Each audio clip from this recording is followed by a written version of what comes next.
お、今日の夕飯もそうめんか。日中は暑かったから涼しげでいいね。ここ最近2日に1回はそうめん食べてるけど、意外と飽きないもんだね。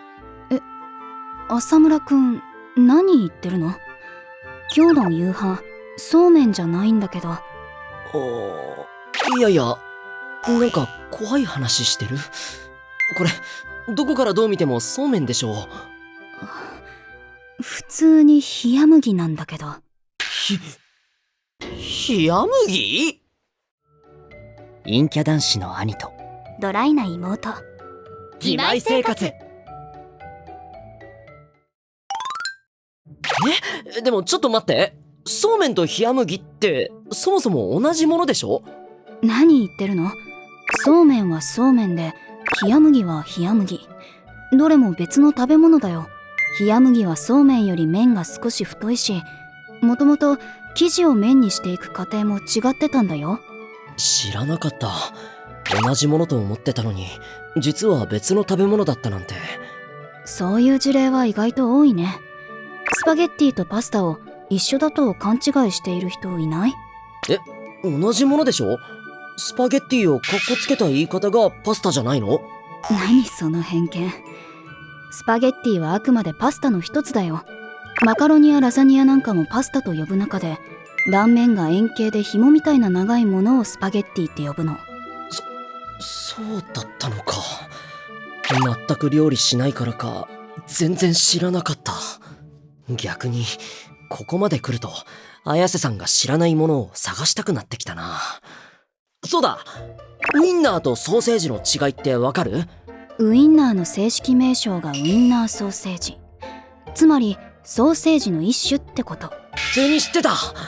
しかも即答。こんなのどこで知るの？普通に生きていたらなんとなく知る機会あると思うけど。じゃあ他にはビスケットとクッキーの違い。国によって多少定義が変わってくるけど、日本だと本来は同じ意味として使われているけど、糖分と脂肪分が 40% を超えたものをクッキーと呼んでもいいって決まりだったかな。正確無比な知識量。説明にパーセンテージまで持ち出すなんて。あとクラッカーも似たような感じで、あれもビスケットの一種だよ。第三勢力登場。第三勢力といえば、最初のそうめんと冷麦の話に戻るけど、冷麦の麺がさらに太くなるとうどんに分類されるんだって。知らなかった。けどうどんに関してなら俺も豆知識があるよ。関東と関西でうどんのつゆが違う。関東は色濃いめでコクがあり、関西は色薄めだけど出汁の風味が強い。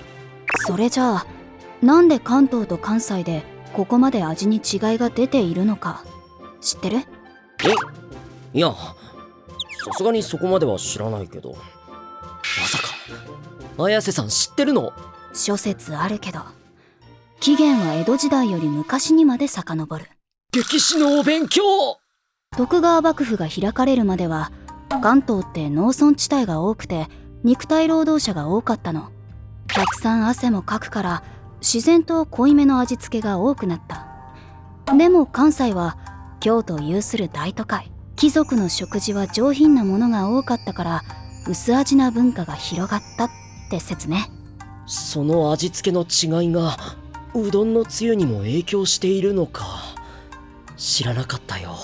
他にも水質が違うとか、取れる魚の味が濃い薄いとか、いろいろ理由はあるらしいけどね。関東と関西の違いといえば、昔はおにぎりの形とかも違ってたんだよね。綾瀬さんの知識量が止まんない。浅村くんはおにぎりといえばどんな形を想像する？普通に三角の形のやつじゃない？コンビニとかでも売ってるし。実は関西ではおにぎりの形は俵型のものが主流なんだよ。しかもおにぎりじゃなくておむすび。そういえばおにぎり専門店とかで俵型のものをたまに見かける気がする。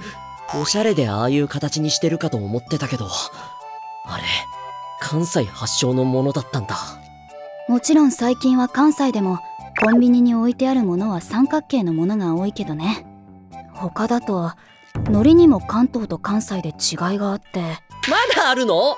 関東のおにぎりの海苔は焼き海苔だけど、関西では味付け海苔が使われているんだよ。綾瀬さんが郷土料理研究家に見えてきた。いや、こんなのをみんな知ってると思ってたけど。少なくとも俺は知らなかったよ。今日の夕食からこんな豆知識を得るなんて。そういえば明日の夕食はカレーの予定なんだけど、カレーにも関東と関西で違いがあって、関東は豚肉を使うけど関西では牛肉を使う傾向があるんだよ。いろんな豆知識聞きすぎて胸焼けがすごい。今日も見てくれてありがとう。小説版義妹生活、全国書店にて発売中です。チャンネル登録もしてくれたら嬉しいな。おまけ。関東と関西の違いで言えば、マックと呼ぶかマクドと呼ぶかくらいしか知らなかったよ。マック？マクド？何それ？あ、それは知らないんだ。